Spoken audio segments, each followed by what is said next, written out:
కూతుర్ని చూసుకొని తల్లిని చూసుకొని కూతురు తెగ మురిసిపోతున్నారు. ఈ అక్షయ్ బ్రతికుండకూడదు, వసీకరకు బలైపోవాలి.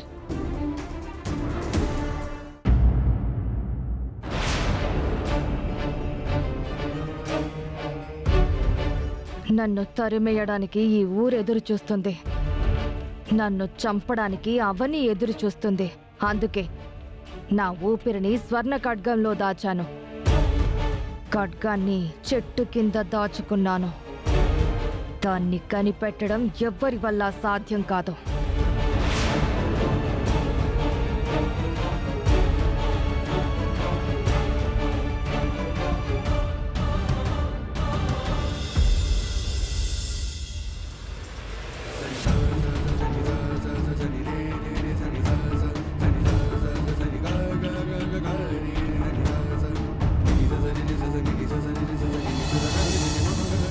ఏదైనా ఉంటే ఇంటి నుంచే మంత్రదర్శనంతో మాట్లాడొచ్చు కదా, ఇంత దూరం ఎందుకొచ్చావు? ఇంట్లో జగన్నాథం రవీంద్రలు ఎప్పుడు ఉంటున్నారు.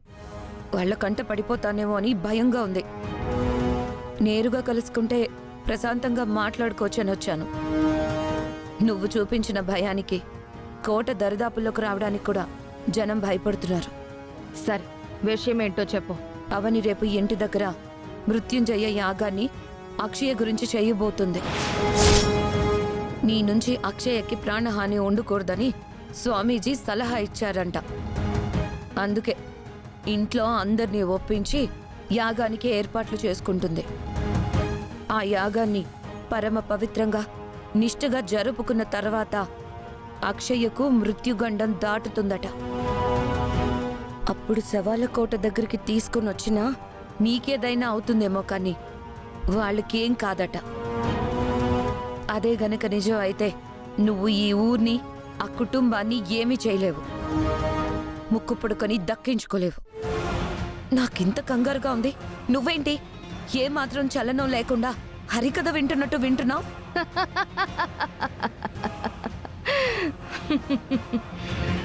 నేనేమి నీ ముందు హాస్యం పండించలేదు, మరెందుకు నవ్వుతున్నావు? మాయా మాయా మాయా. ఎందుకు కంగారు పడతావు? దైవాన్ని నమ్ముకున్న వాళ్ళకే అన్ని తెలివితేటలుంటే మంత్రాన్ని నమ్ముకున్న నాకు ఇంకెన్ని తెలివితేటలుండాలి? మృత్యుంజయ యాగంతో వాళ్ళు నన్ను నిలువరించగలరా? అంత దమ్ముందా వాళ్ళకి?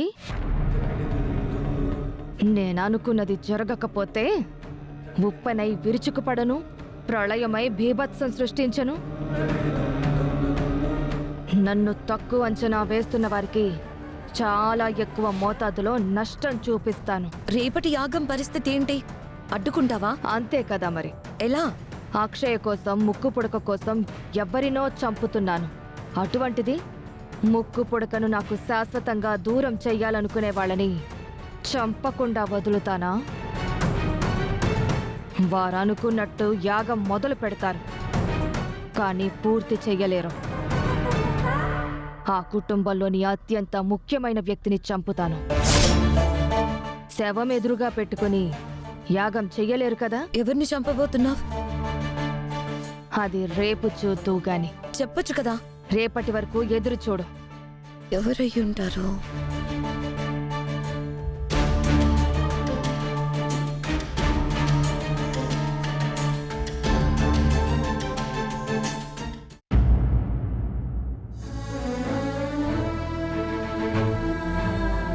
ఇది వరకు మన ఊరికొచ్చేటప్పుడు ఎంతో సంతోషంగా వస్తుండేవాళ్ళం, తిరిగి వెళ్లేటప్పుడు కూడా అంతే సంతోషంగా వెళ్తుండేవాళ్ళం. కానీ ఈసారి మాత్రం పెద్ద సమస్యతో వచ్చాం. ఆ సమస్యతో ఇంకా పోరాడుతూనే ఉన్నాం.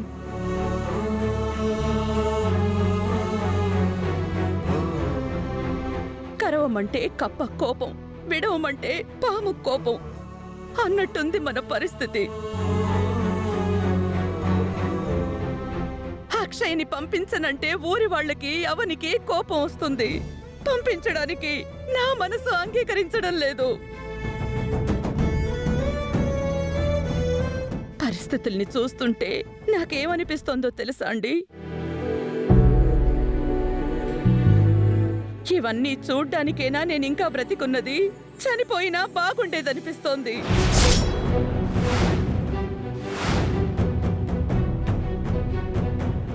వేదా, ఏంటా మాటలు? అవునండి, ఎంతో గౌరవంగా నీరాజనాలు అందుకున్న ఈ ఊర్లో అదే జనం నిష్ఠూరంగా నా గురించి మాట్లాడుతుంటే మనసుకి చాలా కష్టంగా అనిపిస్తోందండి. వేదా, కొన్ని సంవత్సరాలుగా మనం ఎన్నెన్నో కష్టాలు దాటుకుంటూ వచ్చాం. ఇప్పుడు వచ్చిన కష్టాలను చూసి ఎందుకింత వైరాగ్యంగా మాట్లాడుతున్నావు? ఇంకెప్పుడు ఇలాంటి మాటలు మాట్లాడుకు.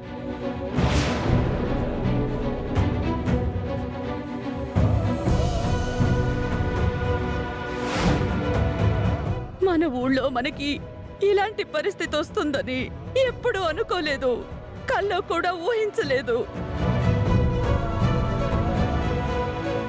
అమ్మవారి మీద భారం వేద్దాం, అంతా ఆవిడే చూసుకుంటుంది.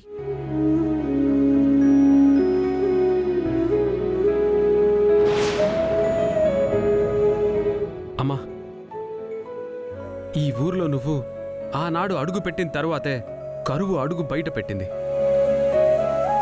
ఈ ఊర్లో ప్రతి ఇంట్లో నువ్వు దీపాన్ని పెట్టావమ్మా. ప్రతి గడపలోనూ ప్రతి గుండెలోనూ నువ్వున్నావు.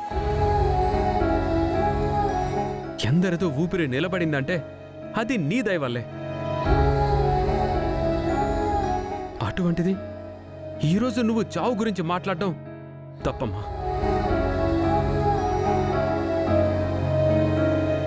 అత్తయ్య, మృత్యుంజయ యాగం జరిపించే అవకాశాన్ని మీరు నాకు కల్పించారు.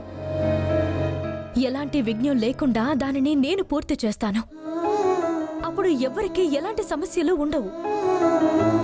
మీరు ఏదేదో ఊహించుకుని అధైర్యపడకండి. వశీకరతో పోరాడి ఎంతో కష్టపడి మిమ్మల్ని కోట నుంచి బయటికి తీసుకొచ్చింది ఎందుకేనా? మీ నోటి నుంచి చావు మాట వినడానికా? మీరు నిండు నూరేళ్లు బ్రతికుండాలి. మీ మార్గదర్శకత్వంలో మేమంతా నడవాలి. మన కుటుంబం ముందులాగే మంచి పనులు చేస్తూ అందరి మన్ననలను పొందాలి. ఊరిని కాపాడాలి, సస్యశ్యామలంగా ఉంచాలి.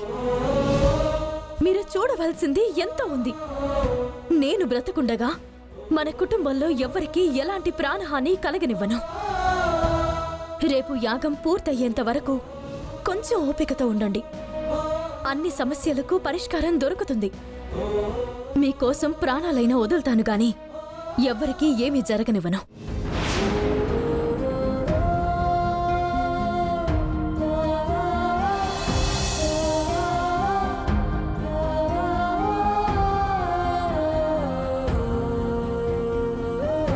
ఈరోజు అమ్మ నోటి నుంచి వినకూడని మాటను విన్నాను. నాన్న మొహంలో చూడకూడని బాధను చూశాను.